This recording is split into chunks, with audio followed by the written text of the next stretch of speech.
Hello friends, good morning to all of you. एक बार फिर हम अपने चैनल एन के प्रजापति सर में हाजिर हैं। आज हम लोग क्लास 9 रसायन विज्ञान के हमारे आसपास के पदार्थ शुद्ध हैं, इस अध्याय का अगला टॉपिक। इसके पहले 2 वीडियो गई है, आप लोग उसको देख सकते हैं प्लेलिस्ट में जाके। आज हम लोग पढ़ेंगे मिश्रण तथा यौगिक में अंतर। इसके पर पहले हम तत्व यौगिक मिश्रण सबके बारे में बताए हैं, उसको देख लीजिएगा। आज कंटिन्यू कर रहे हैं, अगला टॉपिक है मिश्रण तथा यौगिक में अंतर। लिख लेंगे differences between mixture and compound. मिश्रण तथा यौगिक में अंतर लिखेंगे differences between mixture and compound. 2 column बना के आप लोग लिखेंगे। 2 कॉलम बना लीजिए, एक तरफ लिख लीजिए मिश्रण और एक तरफ लिख लीजिएगा यौगिक। देखेंगे मिश्रण और यौगिक में क्या क्या अंतर होते हैं। पहला पॉइंट लिखेंगे, मिश्रण में उपस्थित अवयवों को हम भौतिक तथा रासायनिक विधियों द्वारा अलग अलग कर सकते हैं। लिखेंगे इसके अवयवों को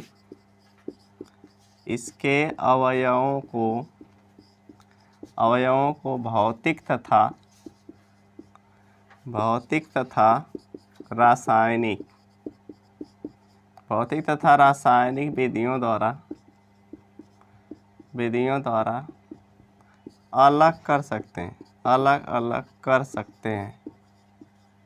अलग कर सकते हैं। ठीक है, इसमें लिखेंगे इसके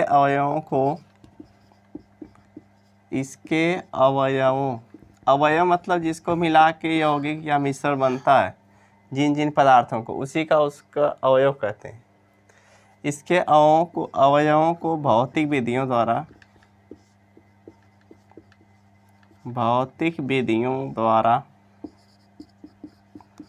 अलग नहीं किया जा सकता,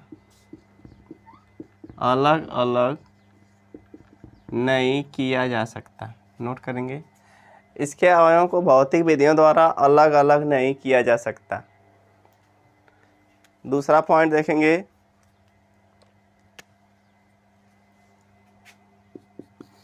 मिश्रण में इसके अवयवों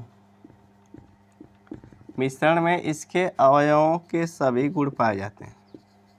इसके अवयवों के सभी गुण पाए जाते हैं। इसको समझ लीजिए कि इसके अवयव क्या होते हैं। जैसे जल और चीनी का मिश्रण बना है, तो जल और चीनी को मिला के जो शरबत बना है, उसमें जल का भी गुण है और चीनी का भी गुण है। क्योंकि चीनी के कारण यह मीठा लग रहा है। चीनी का काम क्या होता है? मिठास उत्पन्न करना। और जल का काम होता है चीनी को घोलना। तो दोनों के गुण, यानी शरबत जो बना है, इसमें दोनों के गुण हमको दिखाई दे रहे हैं। ठीक है, ये इसके गुणों सभी गुण पाए जाते हैं। इसमें लिखेंगे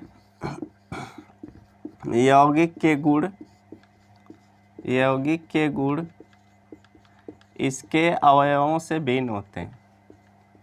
यानी जिसको मिला के यौगिक बना होगा, उसके गुण बिल्कुल नहीं होंगे। उसमें जो यौगिक होगा उसका गुण अलग होगा।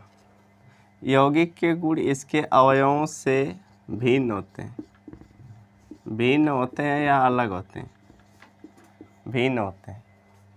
तीसरा पॉइंट नोट करेंगे,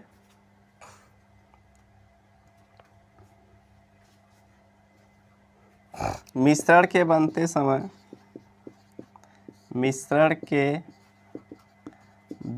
समय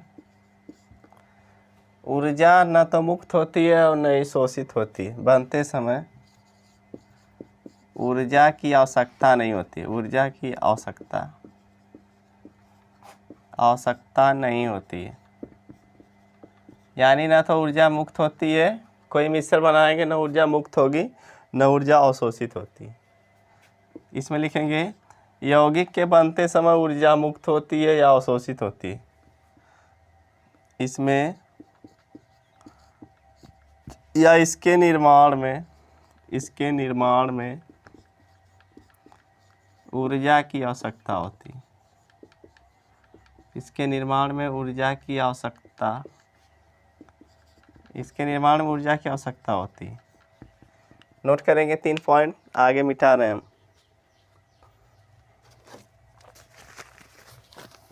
अगला पॉइंट देखेंगे, ऊपर लिख रहे हैं। आप लोग सीरियल से नोट बना लीजिए सब, प्लेलिस्ट में जाके क्लास 9th केमिस्ट्री, कक्षा 9 केमिस्ट्री दिया है प्लेलिस्ट में, वहाँ से सभी वीडियो देख सकते हैं। पहला चैप्टर पूरा कंप्लीट पढ़ाए हैं, ये दूसरा चैप्टर का 2 पार्ट हो गया, ये तीसरा पार्ट है। इसमें अगला पॉइंट लिखेंगे, चौथा पॉइंट, मिश्रण का गलनांक, गलनांक पढ़ाएं, गलनांक, क्वथनांक, गलनांक, क्वथनांक, हिमांक निश्चित नहीं होता है, निश्चित नहीं होता है। इसका लिखेंगे यौगिक का, यौगिक का गलनांक, क्वथनांक, गलनांक, क्वथनांक, हिमांक सभी निश्चित होते हैं, सभी निश्चित होते हैं। नोट कर लीजिएगा, सभी निश्चित होते हैं।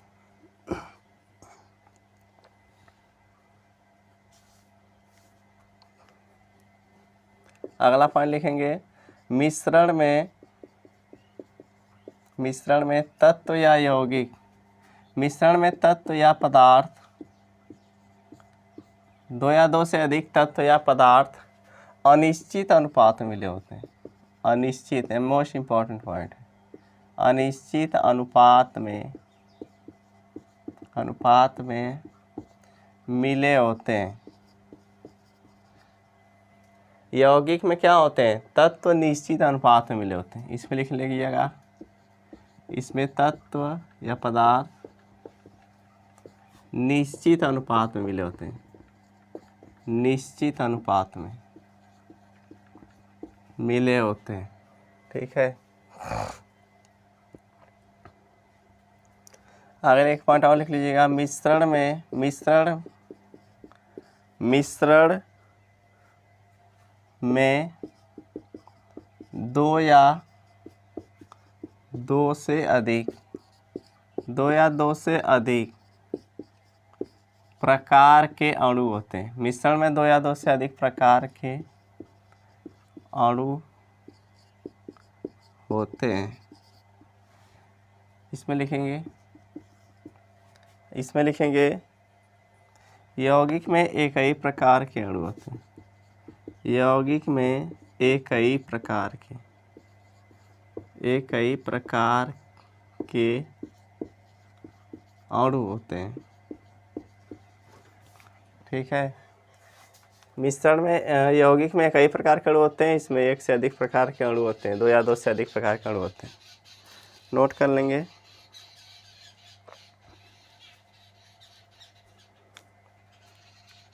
नीचे का मिटा देते हैं।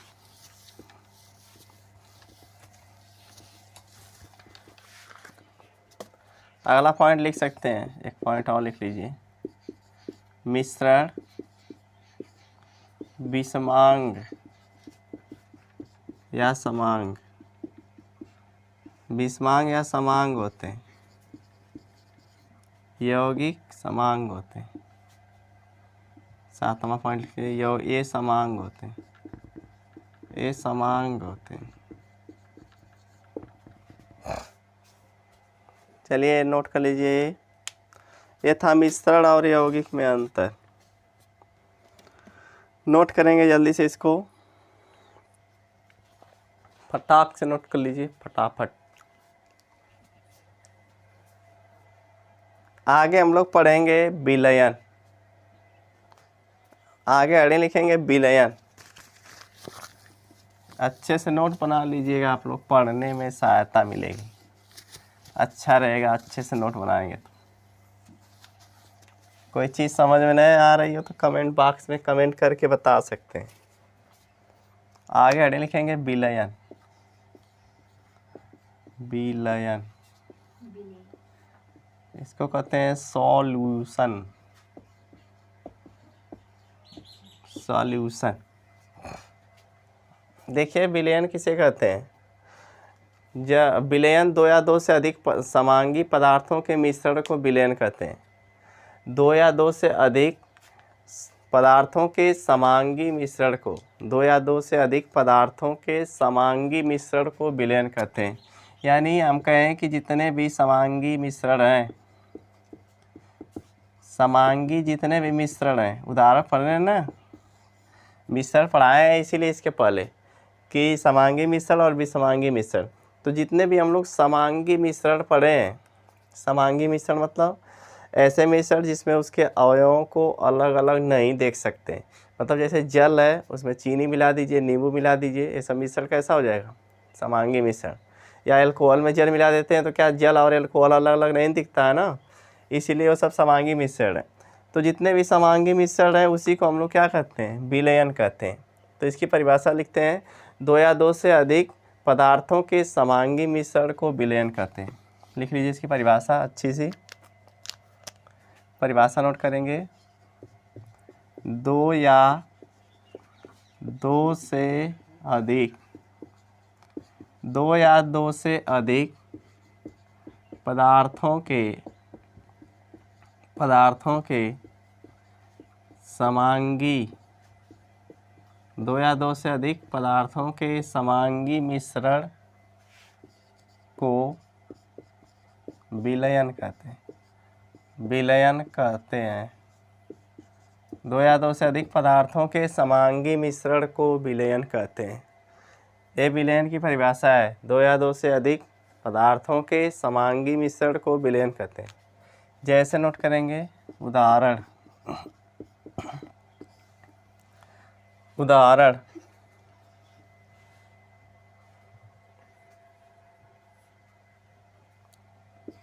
जैसे लिखे जल और चीनी, जल और चीनी का विलयन, या नींबू पानी, नींबू और पानी का विलयन, ठीक है। नमक, जल, चीनी कुछ भी मिला सकते हैं का विलयन। एल्कोहल प्लस जल का विलयन आदि कर लीजिए। ऐसे बहुत सारे विलयन हैं। जितने भी समांगी मिश्रण होंगे सबको विलयन कहते हैं। नोट करेंगे इसको। आगे हेडिंग लिखेंगे विलयन के भाग। हेडिंग लिखें विलयन के भाग। विलयन के भाग, पार्ट्स ऑफ सॉल्यूशन लिखेंगे। Parts of solution, parts of solution, विलयन के भाग। देखिए विलयन के मुख्यतः दो भाग होते हैं। विलयन के मुख्यतः दो भाग होते हैं। लिख लेंगे इसके आगे, विलयन के मुख्यतः दो भाग होते हैं। कितने भाग होते हैं? दो भाग होते हैं। पहला होता है विलायक और दूसरा होता है विलेय। पहला होता है विलायक और दूसरा होता है विलेय। ये दोनों विलयन के भाग होते हैं, ठीक है। अब देखेंगे विलायक किसे कहते हैं और विलेय किसे कहते हैं। विलायक और विलेय को मिलाने पर ही विलयन बनता है। हेड लिखेंगे विलायक, इंग्लिश में कहते हैं सॉल्वेंट। विलायक किसे कहते हैं? कोई पूछेगा विलायक किसे कहते हैं, बताएंगे विलयन में जिस पदार्थ की मात्रा अधिक होती है उसे हम क्या कहते हैं? विलायक कहते हैं। अरे दो ही चीज़ है विलयन में, एक विलायक है और एक विलेय है। पहला ये है, दूसरा ये है, ठीक है। दो चीज़ है, इन्हीं दोनों को मिला के क्या बना है? सॉल्यूशन यानी विलयन बना है। तो विलायक किसे कहेंगे? तो जिसकी मात्रा अधिक होगी विलयन में उसे विलायक कहते हैं, या जिस पदार्थ की मात्रा अधिक होती है उसे क्या कहते हैं? विलायक कहते हैं। अब इसमें कन्फ्यूजन हो जाता है। तो देखिए विलायक में 4 शब्द है, 1 2 3 4 शब्द है विलायक में। तो यह इसका नाम बड़ा है तो इसकी मात्रा क्या होगी? अधिक होगी। इसमें देखेंगे 3 शब्द है, विलेय तो यह छोटा है तो इसकी मात्रा कम होगी। इस प्रकार भी हम लोग याद रख सकते हैं। लिखेंगे विलयन में जिस पदार्थ की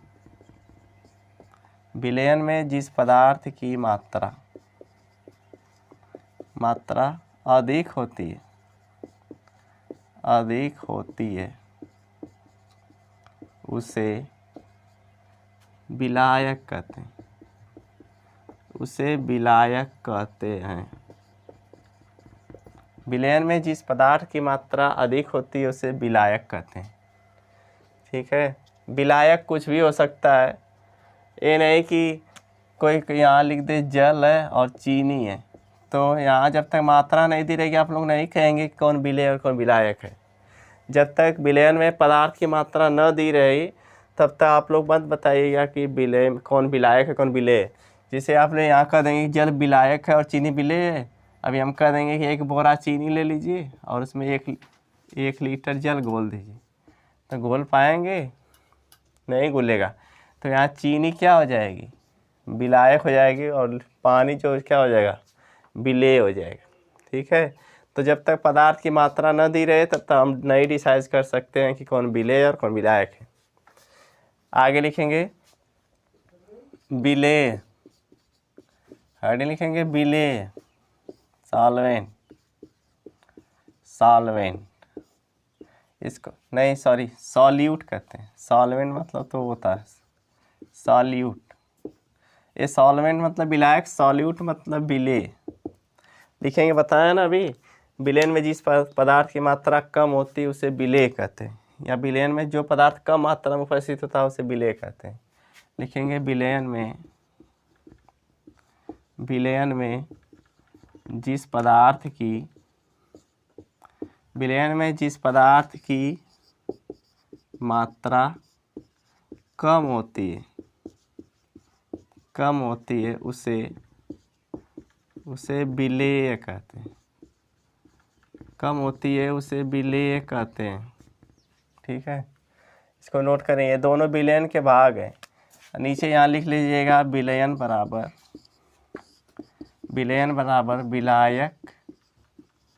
विलायक प्लस विलेय, विलयन बराबर विलायक प्लस विलेय। इसको लिख के इसको घर में घेर दीजिएगा इस तरह, इसको रंग पोत दीजिएगा इस तरफ। आगे ना मोस्ट इम्पॉर्टेंट बात है, solution equal to solvent plus solute, यानी यस बराबर यस प्लस यस, ये फार्मूला है। सॉल्यूशन बराबर सॉल्वेंट प्लस सॉल्यूट। ठीक है, नोट कर लीजिए इसे।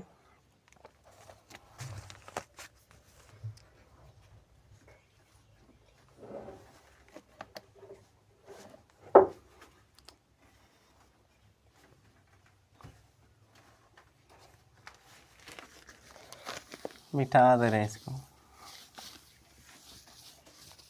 देखिए, सांद्रता के आधार पर विलयन के कई प्रकार के होते हैं। ठीक है, सांद्रता या विलयन की सांद्रता लिखेंगे सांद्रता के आधार पर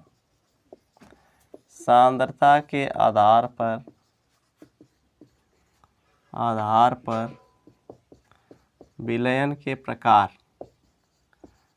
सांद्रता के आधार पर विलयन के प्रकार, types of solution on the basis of concentration. लिखेंगे सांद्रता के आधार पर विलयन के प्रकार, types of solution on the basis of concentration, on the basis of concentration। लिखिए, सांद्रता के आधार पर विलयन कई प्रकार के हो सकते हैं। ठीक है, सांद्रता के आधार पर विलयन कई प्रकार के होते हैं, उसमें से कुछ के बारे में आप लोगों को जानना है। जैसे पहले यानी लिखेंगे संतृप्त विलयन, और लिखेंगे संतृप्त विलयन, परीक्षाओं में पूछ सकता है संतृप्त विलयन किसे कहते हैं। संतृप्त विलयन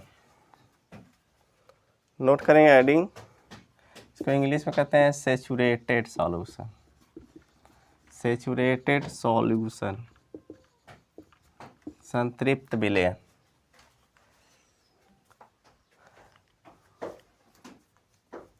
देखिए संतृप्त विलयन किसे कहेंगे? ऐसा विलयन जिसमें हम निश्चित ताप पर और अधिक विलेय पदार्थ की मात्रा को नहीं घोल सकते हैं, उसे कहते हैं संतृप्त विलयन। ऐसा विलयन जिसमें हम और अधिक विलेय पदार्थ की मात्रा को नहीं घोल सकते हैं, उसे कहते हैं संतृप्त विलयन। देखिए वह विलयन, इसमें शर्त ये होनी चाहिए कि ताप स्थिर होना चाहिए। स्थिर ताप यहाँ लिख लीजिए, स्थिर ताप पर वह विलयन जिसमें हम और अधिक विलेय पदार्थ, जिसमें हम और अधिक विलेय पदार्थ की मात्रा नहीं घोल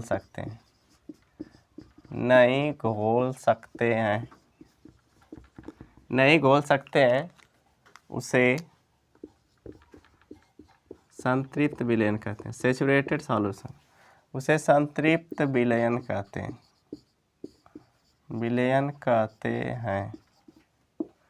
नोट करेंगे इसको।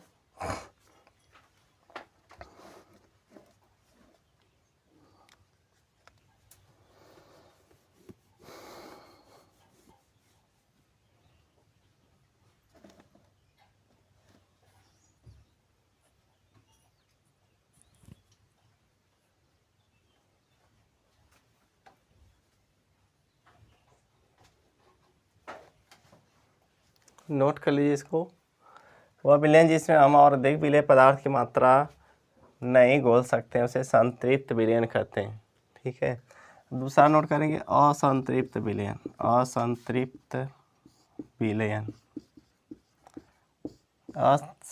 विलयन। अनसैचुरेटेड सॉल्यूशन कहते हैं। अनसैचुरेटेड सॉल्यूशन, देखिए यहाँ संतृप्त विलयन किसे कहेंगे? मतलब नहीं, संतृप्त मतलब संतृप्त, यानी ऐसा विलयन जो अभी संतृप्त नहीं है, या ऐसा विलयन जिसमें हम और अधिक विलेय पदार्थ की मात्रा को घोल सकते हैं, उसे कहते हैं असंतृप्त विलयन।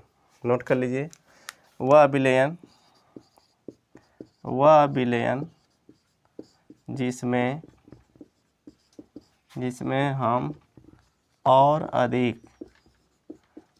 हम और अधिक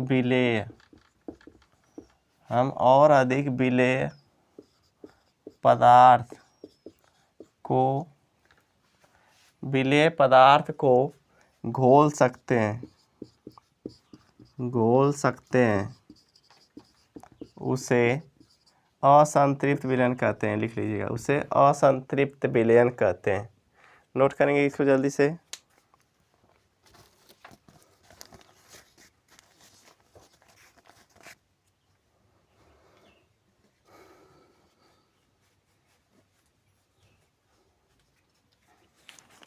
हो गया असंतृप्त विलयन। नोट में लिख लेंगे एक लाइन, नोट लिखिए जल्दी से। किसी संतृप्त विलयन का ताप बढ़ाने पर उसमें उसकी विलेयता बढ़ती है। नोट लिखेंगे, ताप बढ़ाने पर किसी विलयन की संतृप्त की मात्रा बढ़ती है, या किसी संतृप्त विलयन का ताप बढ़ाने पर किसी संतृप्त विलयन का ताप बढ़ाने पर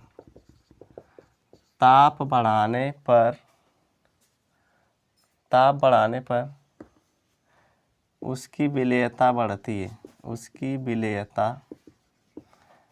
उसकी विलेयता यानी जो उसमें और अधिक विलेय पदार्थ घोल सकते हैं। विलयन का ताप बढ़ाने पर उसकी विलेयता बढ़ती है। बढ़ती है, अर्थात वह असंतृप्त हो जाता है, अर्थात वह असंतृप्त, अर्थात वह असंतृप्त हो जाता है, हो जाता है। दूसरा पॉइंट इसमें लिख लेंगे, ताप घटाने पर उसमें विलेय पदार्थ की विलेयता घट जाती है। नोट कर लेंगे, किसी असंतृप्त विलयन का, किसी असंतृप्त विलयन का ताप घटाने पर वह संतृप्त हो जाता है, संतृप्त हो जाता है। नोट कर लेंगे, 2 नोट में पॉइंट था।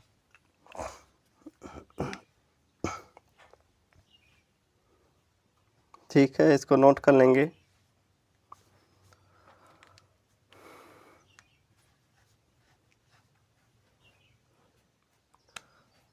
आगे नेक्स्ट हेडिंग लिख लेंगे, विलेय तथा विलायक। हेडिंग लिखेंगे विलेय तथा विलायक, विलेय तथा विलायक के आधार पर विलयन के प्रकार, आधार पर विलयन के प्रकार, विलेय तथा विलायक के आधार पर विलयन, विलेय तथा विलायक की प्रकृति के आधार पर कहिए, चाहे विलेय तथा विलायक के आधार पर विलयन के प्रकार। इसके आधार पर विलयन 9 प्रकार के होते हैं। विलेय तथा विलायक के प्रकृति के आधार पर विलयन 9 प्रकार के होते हैं, जो हम लोग नेक्स्ट वीडियो में पढ़ेंगे। आज यहीं तक, शुक्रिया, धन्यवाद। इसको पढ़ते रहिए और नोट बना लीजिए अच्छे से आप लोग। ठीक है, मिलते हैं नेक्स्ट वीडियो में, पढ़ेंगे उसमें विलेय तथा विलायक के आधार पर विलयन के प्रकार, 9 प्रकार क्या क्या हैं, उसके उदाहरण क्या क्या हैं। तब तक के लिए शुक्रिया, धन्यवाद।